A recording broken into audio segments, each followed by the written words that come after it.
Fais ton move! C'est quoi le succès? Bienvenue dans cette nouvelle vidéo et merci de la visionner. Donc dans celle-ci, je vais vous parler du succès. Donc il n'y a pas une définition qui correspond à tout le monde. On a chacun notre propre définition de succès qui va être basée en fonction de nos valeurs, de nos aspirations et de ce qu'on attend lors de notre passage sur cette terre. Et en fait, il y a quelques grands axes qui peuvent définir le succès. Donc ça est notamment par rapport à notre bonheur. Donc il y a le bonheur court-termiste, le bonheur passé ou futur et le bonheur intemporel en fait qui est toujours présent en nous, et j'y reviendrai un petit peu par la suite. Ensuite, il y a aussi la réussite sociale. Donc quand on se trouve dans un milieu avec des personnes, etc., il y a une personne qui va dire je suis PDG ou CEO de telle entreprise, et l'autre qui va être ouvrier, et parfois ça peut être mal perçu. Et en fait, la réussite sociale, ça veut tout et rien dire. Ce qui est le plus important en fait, c'est la qualité des connexions que vous allez faire avec les gens. Que vous ayez un titre de consultant ou autre, c'est exactement la même chose. Ce qui va déterminer votre succès, ça va être votre succès par rapport à vos liens sociaux. Et la troisième composante du succès dont je vais parler dans cette vidéo, et ça va être le sens que vous donnez à votre travail. Donc on va revenir tout d'abord sur le bonheur. Qu'est-ce que c'est le bonheur? En fait, je parlais du bonheur court-termiste, du bonheur passé et futur, et du bonheur qui est défini de manière intemporelle. Donc court-termiste, c'est par exemple quand vous allez passer dans votre cuisine, vous allez voir un carré de chocolat, vous allez le manger parce que vous avez envie de vous récompenser à court terme. Généralement, votre cerveau, votre système nerveux va préférer les récompenses à court terme, et c'est pour cette raison que parfois on fait des actions qu'on ne peut pas expliquer. Qu'on va par exemple manger un carré de chocolat ou fumer de manière inconsciente ou autre, on tire plus de bénéfices, votre système nerveux va tirer plus de bénéfices à court terme que sur long terme. Ensuite, il y a le bonheur lié aux activités, aux événements passés et aussi aux événements futurs. Donc par exemple, si quelqu'un vous dit je suis super content que tu vas te marier, c'est un événement qui va se présenter dans le futur. Et forcément, ce type d'événement, ce type d'action va entraîner une certaine forme de bonheur à un certain instant, mais parfois qu'on peut avoir du mal à perdurer dans le temps en fonction de la qualité des relations qu'on a avec les gens avec qui on est, et notre santé psychologique aussi sur cette période-là. Et après, il y a le bonheur intemporel. Donc le bonheur intemporel, c'est vraiment votre maison intérieure et ce que vous avez au fond de vous.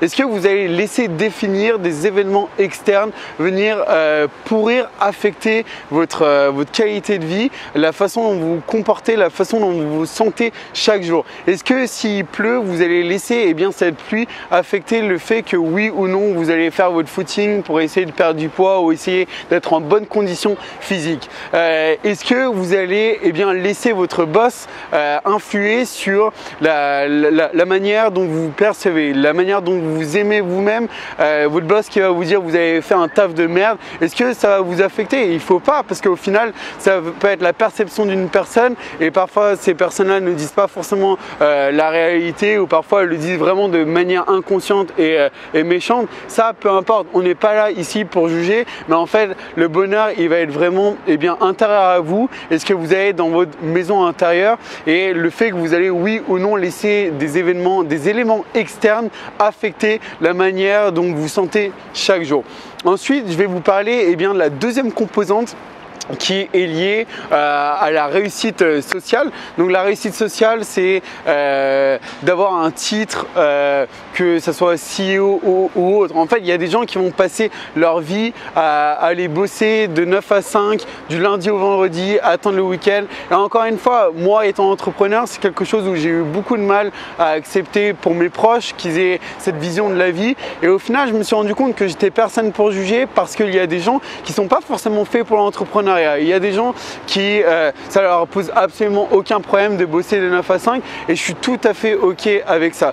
Mais il y a des gens qui vont au travail pour se tuer, pour avoir de la reconnaissance de telle ou telle personne et qui vont pour la mauvaise, selon moi, pour la mauvaise raison. Au final, vous allez peut-être avoir une promotion, devenir manager, devenir responsable d'une unité ou autre et travailler encore plus, avoir plus de responsabilités pour au final pour au final un salaire un tout petit peu plus élevé, mais par rapport au temps passé, aux responsabilités, au fait que votre esprit va être utilisé de manière plus fréquente, est-ce que le jeu en vaut forcément la chandelle pour avoir ce type de CEO, manager, consultant ou autre? Pas forcément. Et la réussite sociale, je pense qu'elle se termine notamment par rapport à la qualité des relations que vous allez nouer. Donc que vous soyez une personne avec un travail qui requiert pas énormément d'études, etc.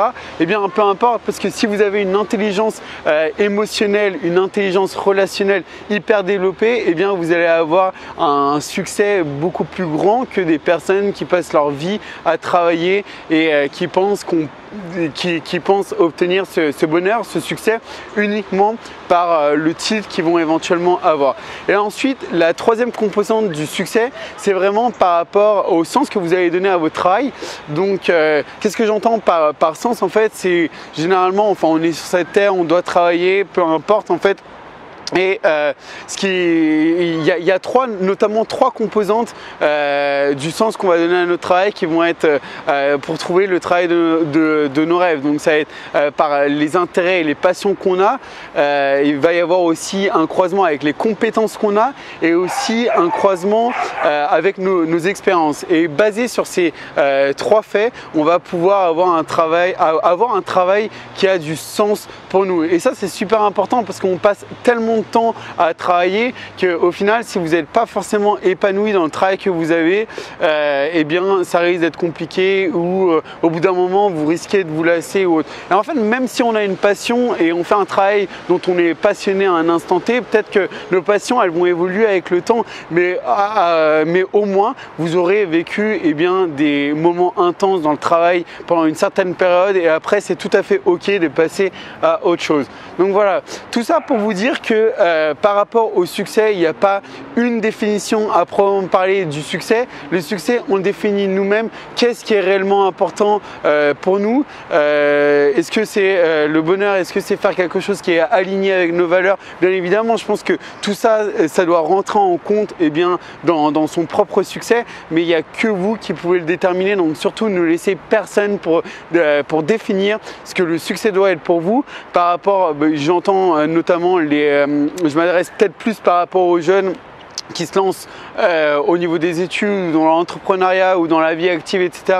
Eh bien, ne vivez pas la vie de rêve que vos parents n'ont jamais réalisé en fait. Et je vois beaucoup de personnes comme ça dans mon entourage qui hésitent un petit peu à se lancer dans l'entrepreneuriat et qui décident plus d'aller dans le chemin de l'école et éventuellement faire des études plus ou moins longues parce que les parents veulent qu'ils deviennent ceci ou cela. Et en fait non, c'est injuste de leur part, mais c'est injuste par rapport à vous-même en fait. Vous faites du mal à vous-même. Si à un instant T vous voulez faire quelque chose, et bien testez, et encore plus quand vous êtes jeune, donnez-vous les moyens de vivre la vie de vos rêves et vraiment de saisir n'importe quelle opportunité. C'est en dessous de 30 ans qu'il faut absolument tout tenter, tout faire. À partir du moment où vous n'avez pas de crédit, où vous n'avez rien, et bien ne vous mettez pas dans des situations embarrassantes comme celle-ci. Donc voilà, j'espère que cette vidéo vous a plu. N'hésitez pas à laisser un petit like ou un petit commentaire en dessous de la vidéo. Si vous avez des questions par rapport à n'importe quoi, n'hésitez pas non plus à les poser en dessous de cette vidéo. J'espère qu'elle vous aura plu. Je vous dis à bientôt dans la prochaine vidéo. Ciao, ciao!